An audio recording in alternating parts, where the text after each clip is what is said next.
3, 2. Hola amigos, bienvenidos a un capítulo más de Ingenio Viral. Hoy nos encontramos en la Facultad de Ingeniería Química para investigar sobre los polvos alimenticios. Se han de preguntar ustedes qué son los polvos alimenticios. ¿Los conocen? La fécula de maíz, la harina, el azúcar. Hoy vamos a entrevistar a un especialista en estos, así que quédense con nosotros aquí en Ingenio Viral.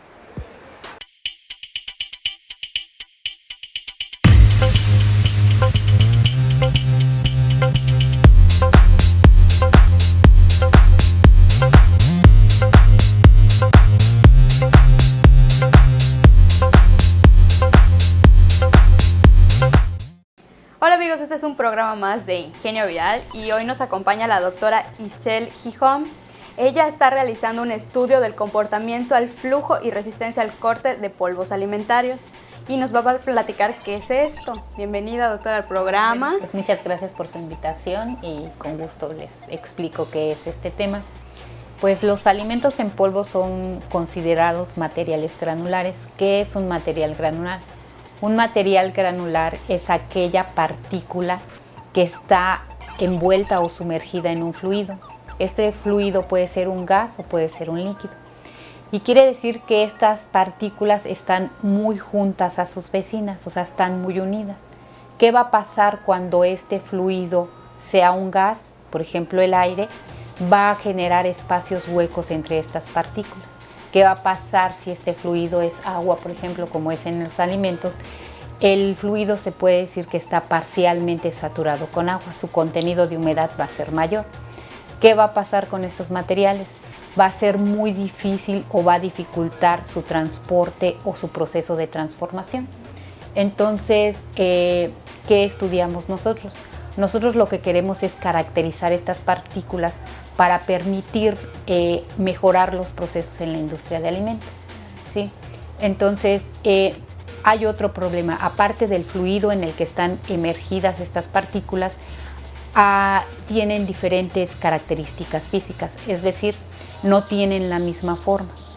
Como son un conglomerado de partículas, no podemos, debido al proceso para reducción de tamaño de estas materias primas, garantizar que todas tengan el mismo tamaño. Entonces lo que obtenemos es una distribución de tamaños de partículas. Es decir, habrá unas que tengan un promedio, pero va a estar por arriba de ese promedio o por debajo de ese promedio, ¿sí? Otra implicación que tiene el proceso de estos alimentos en polvo es que no generan la misma forma. No podemos obtener partículas totalmente esféricas como las canicas, o podemos tener perfectamente cúbitos, ¿no? No vamos a tener cúbitos, ni tampoco vamos a tener unos cilindros perfectos, ¿no? Entonces eso dificulta el movimiento entre ellas. Además, la superficie de esa partícula no necesariamente es lisa como una canica, puede ser rugosa o puede ser muy áspera. Entonces quiere decir que cuando estas dos partículas se quieran mover entre ellas, pues va a ser muy difícil que lo haga o dificultan su movimiento. A diferencia de los fluidos como los gases o los líquidos, las teorías desarrolladas en cuanto a la mecánica de estos ya está pues muy estudiada, nos permite seleccionar bombas, nos permite diseñar tanques, nos permite diseñar sistemas de tuberías. ¿Qué pasa con los polvos, no? ¿Qué hay sobre ellos? ¿Qué sabemos de ellos? ¿Cuál es la teoría física que respalda todo esto, no? Pues sabemos que hay en la naturaleza, hay las leyes de la mecánica de Newton que nos describe el movimiento, la ley de la conservación de masa que nos explica, la ley de la conservación de la energía. Todas esas leyes las aplicamos para poder estudiar los fluidos. ¿Qué utilizamos para conocer a los sólidos, ¿no? Entonces es lo que hay, pues gran parte, pues apenas no es que no sea nueva, ¿no? Porque los polvos han existido desde siempre, simplemente que estas características propias de la partícula han dificultado un poco que se avance más en ello, a pesar de que son muy útiles, ¿no? Tenemos la industria minera, ¿no? Ahora toda la tecnología que se ha desarrollado, esas pantallas táctiles que tienen, ¿no? Es a partir de diferentes minerales que se han obtenido en la naturaleza, y todos son en forma de partícula, ¿no? O sea, los minerales que se extraen son en forma de partícula. La industria farmacéutica La industria farmacéutica trabaja totalmente con polvos, ¿no? Y la industria de alimentos pues nos interesa mucho porque aparte de que alarga la vida de un producto, pues es más fácil transportarlo, ¿no? Entonces, aunado a esto, los alimentos es más complejo porque está compuesto de carbohidratos, de grasa, o sea, de lípidos que van a ser más difícil, de un contenido de humedad mayor, y puede ser que si dejamos un alimento expuesto al ambiente, por ejemplo ambientes húmedos como el de Mérida, pues pueden ser materiales higroscópicos, quiere decir que van captando humedad y entonces en vez de hacer más fácil el movimiento lo van a ir complicando más, ¿no? En este caso lo que nosotros hacemos es caracterizar esas propiedades de las partículas, como medir su ángulo de reposo, es decir, si vertimos ese polvo va a formar una pila. Si es un material que fluye bien o libremente, como se conoce, va a formar una pila perfecta y va a dar ángulos de reposo muy bajitos, quiere decir que va a fluir muy rápidamente. Entonces hay materiales como la harina, ¿no?, que es más difícil que fluya y no va a formar esa pila perfecta. Entonces su ángulo de reposo va a cambiar y eso va a indicar que es más difícil que fluya. Entonces cuando nosotros quisiéramos transportarla, necesitaríamos colocar medios mecánicos que hagan o faciliten este proceso. La cohesión es lo que se va a impedir que estos polvos se muevan, la fricción y la cohesión que existen entre estas partículas. Entonces nosotros lo que hacemos es tomar de la teoría de mecánica de suelos, que es muy importante para ingeniería civil, esa teoría para hacer nuestras mediciones de cohesión. Entonces nosotros llevamos nuestros polvos, nuestros alimentos al laboratorio de la facultad de aquí de ingeniería civil y medimos la cohesión que existe entre esos, pues para poder tener datos útiles que nos permitan hacer el diseño de diferentes equipos. Amigos, vamos a un corte y regresamos, seguimos hablando de estos polvos alimenticios. Todavía estás a tiempo de entrar a la convocatoria FENACYT Yucatán 2018. Si tienes entre 14 y 20 años de edad y estás cursando el bachillerato, registra tu proyecto y participa. Convocatoria abierta en www.cies.yucatan.gov.mx. Tienes hasta el 13 de abril para registrar tu proyecto. Para más información, marca el teléfono 938-0400, extensión 105 o 106, o envía un correo electrónico a fenacytyucatan@gmail.com. ¡Hay talento! ¡Participa!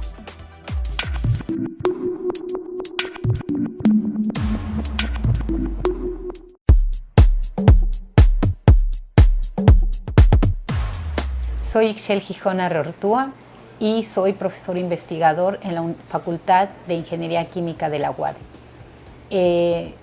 Me he desarrollado en la parte del mezclado de polvos alimentarios, específicamente en los polvos cohesivos. Mi formación es de ingeniería en alimentos, tengo una maestría y un doctorado en el área de ingeniería química con enfoque en alimentos.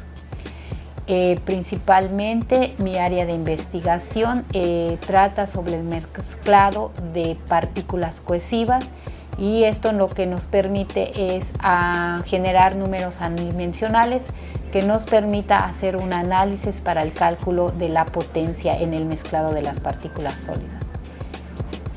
También tengo experiencia en la industria de alimentos, lo que me permite hacer o tener una aplicación más práctica de estos procesos de investigación.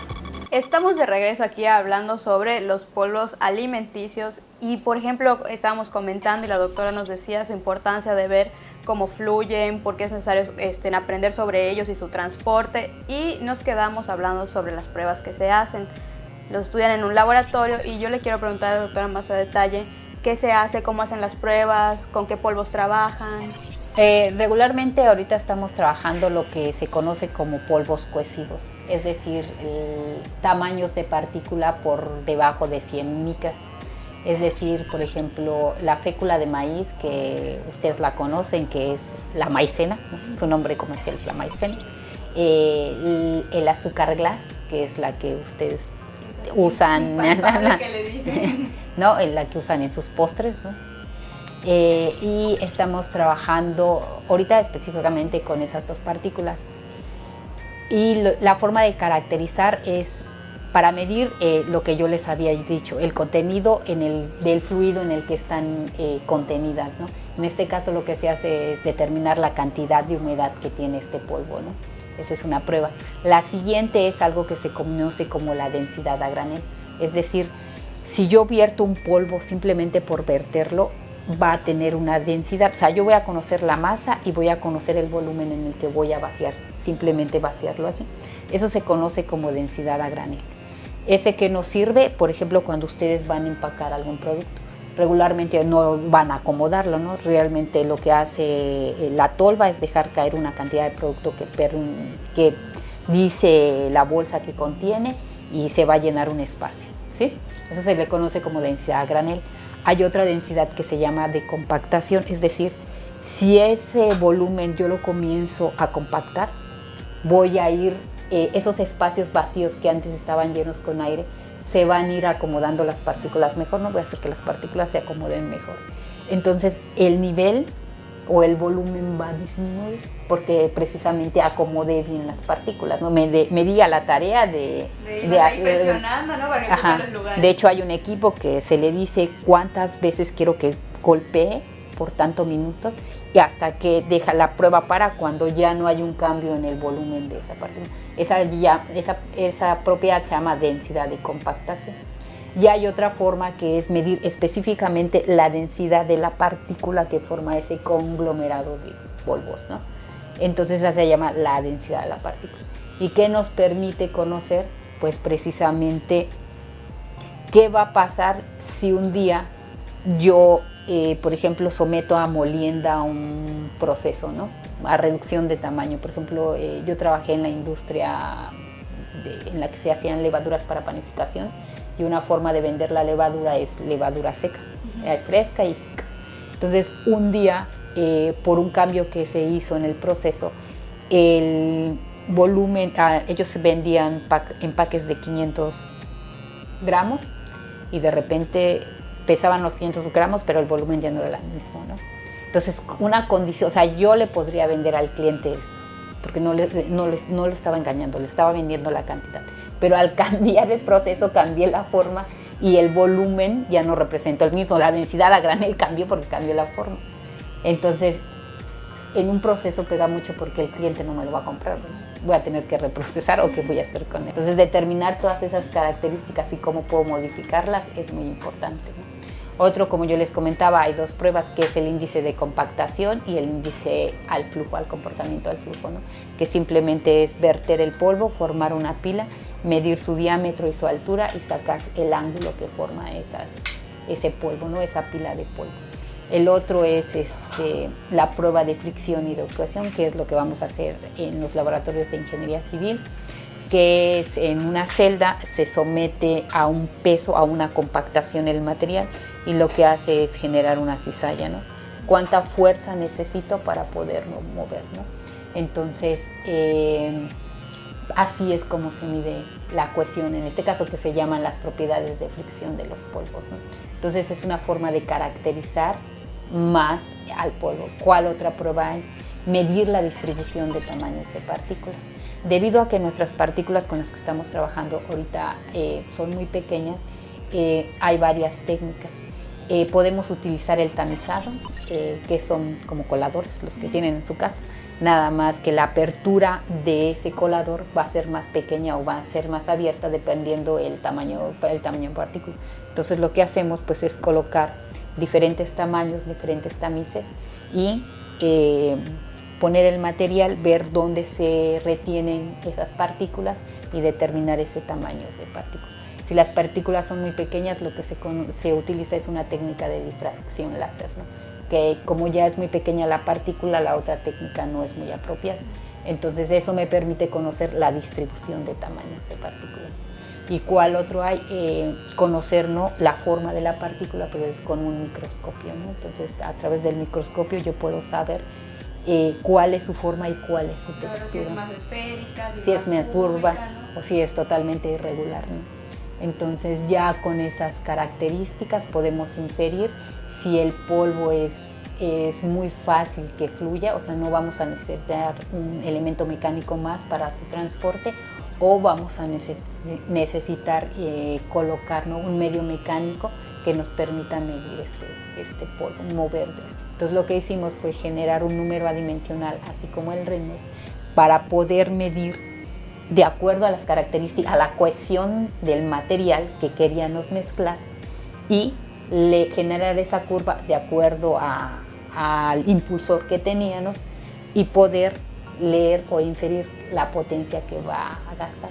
La ventaja es que aquí el número adimensional, colocar la cohesión, que es lo que impide que las partículas se muevan, es lo que nos permite saber cuánta energía necesito pues para mover esas partículas.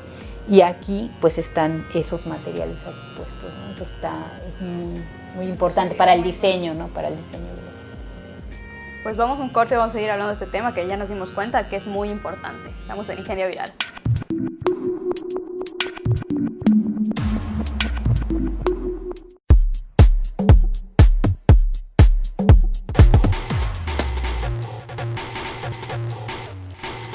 ¿Es la comida en polvo el alimento del futuro?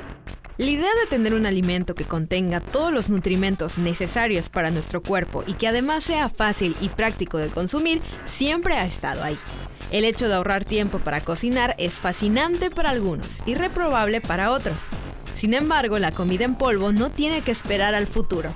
Ha estado presente y se consume desde hace ya varias décadas, principalmente por deportistas y personas enfermas que son incapaces de comer. La Organización para la Agricultura y la Alimentación, FAO por sus siglas en inglés, advierte que para el año 2050 la Tierra estará habitada por lo menos por 9.200 millones de personas. Para erradicar el hambre y satisfacer la demanda de alimentos, para mediados de este siglo, la producción global de productos alimenticios tiene que ser aumentada en un 70% para afrontar esto. Las medidas a tomar es a través del enriquecimiento de los suelos, la irrigación efectiva, el uso estratégico de fertilizantes y la disminución del uso de pesticidas. Pero otras personas buscan popularizar los alimentos deshidratados y en polvo, como los que consumen los astronautas en el espacio exterior como una opción para hacer frente a este problema. A pesar de ello, hoy por hoy, distamos de sustituir completamente la comida sólida por un alimento en polvo que contenga todos los nutrientes necesarios y que además sea completamente saludable sin un fin específico, como lo es la llamada whey protein. Por ejemplo, puesto que la comida en polvo impide el trabajo gástrico e intestinal y ello, a la larga, produce problemas en el sistema digestivo. Puede ser una alternativa a la comida habitual de forma esporádica, pero habitualmente puede llegar a producir atrofia de la musculatura por falta de uso de nuestro digestivo. Así es que la comida en polvo tiene sus ventajas y desventajas, pero la comida sólida supone una necesidad física conjunta de placer emocional y social.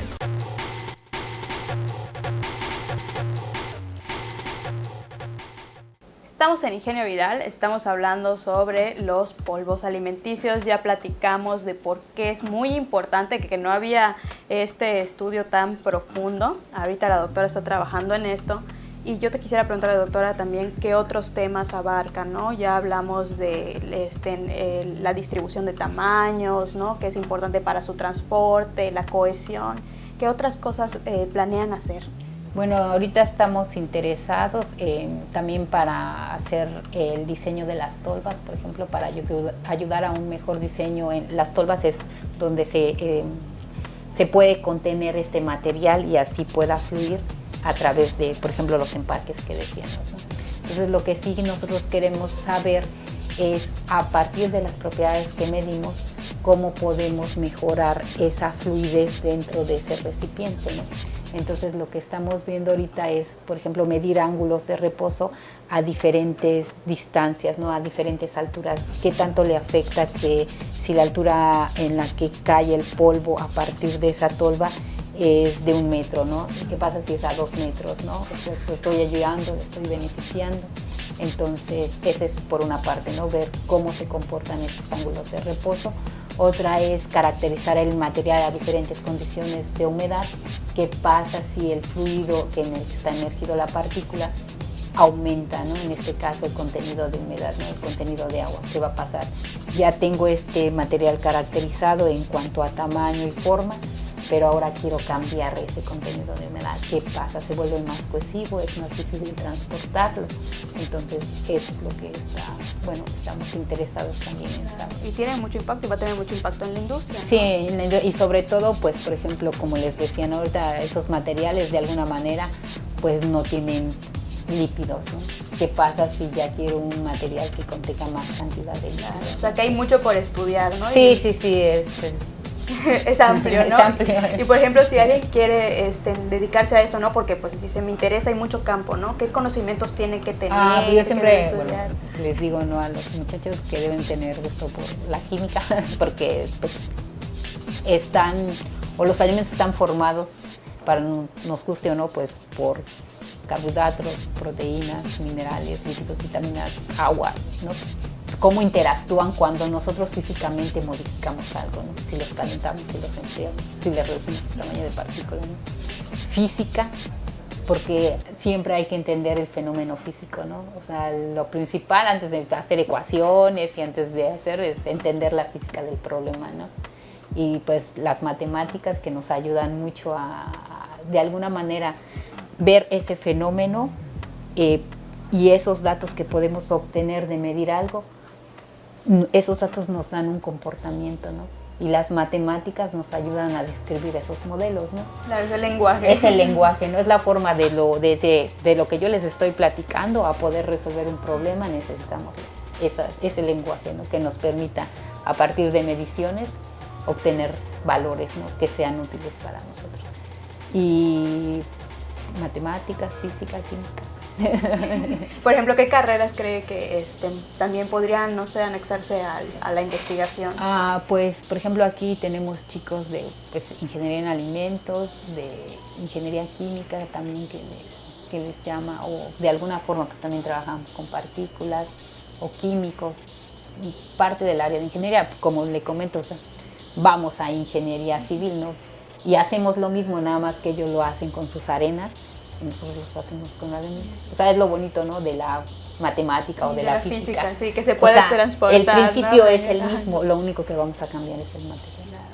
Entonces, puede ser de Y por ejemplo, ¿hacen estancias de investigación o tesis? Hay un proyecto con el gobierno del estado donde son chicos, es el proyecto Sabia, que son chicos de bachillerato que vienen a hacer una estancia de investigación. Entonces ellos desde entonces comienzan a vernos, primero si es lo que quieren y si están interesados, o se les enseñan una metodología para trabajar a partir de la investigación. Claro, igual, ¿no? Las normas que deben seguir, si van a estar en el laboratorio. Sí, en el laboratorio, cómo medirla. El primer año tuve una chica que era muy buena, incluso me sacaba derivadas y volúmenes. Sí, o sea, le interesó tanto el tema que lo hacía muy matemático. Claro, pues la pasión, ¿no? Lo que igual pasión importa, por hacerlo. sí, la curiosidad. Sí, pero sí tenemos esto, tenemos tesis aquí en la facultad, chicos que están interesados o haciendo su servicio social. Pero yo creo que más es el gusto, ¿no? Por el tema, ¿no? Aunque les digo, el tema sí se oye como abstracto, cualquiera lo hace, ¿no? Cualquiera mezcla, ¿no? O sea, en una bolsita agarro y mezclo, ¿no? Pero ¿cuál es la física para entender eso? Doctora, si alguien quisiera ponerse en contacto con usted. Pues por medio de mi correo electrónico, que es ixchel, ixhl.gijon, que es GIJON, @correowadi.mx. Pues muchísimas gracias por contarnos sobre este tema, muy interesante. Ya descubrimos que tiene muchísimo impacto y nos va a ayudar, ¿no? Sobre todo si queremos empacar, como decíamos, la harina y estos polvos, ¿no? Sí, de hecho, que tan viable sería transportar la harina por tuberías, ¿no? Pues hay mucho que estudiar. Sí, hay mucho que Este estudiar. tema estuvo muy interesante, amigos. Esto fue Ingenio Viral. ¿Qué les pareció el episodio de hoy? Estuvo muy bueno. Ahora ya saben la importancia del estudio de partículas sólidas y los polvos alimenticios. Saben que se necesita estudiar para ver cómo transportarlos y cómo empaquetarlos. Tiene mucho impacto en la industria. Por eso, si quieren saber más sobre estos temas, no se olviden seguirnos en nuestras redes sociales. Estamos en Facebook, Instagram, Twitter y nuestro canal de YouTube. No se les olvide igual vernos todos los lunes a las 4:30 por Trece-Visión y nuestro programa de radio los sábados a las 11:30 por los 40 Mérida. Yo soy Maggie y esto fue Ingenio Viral.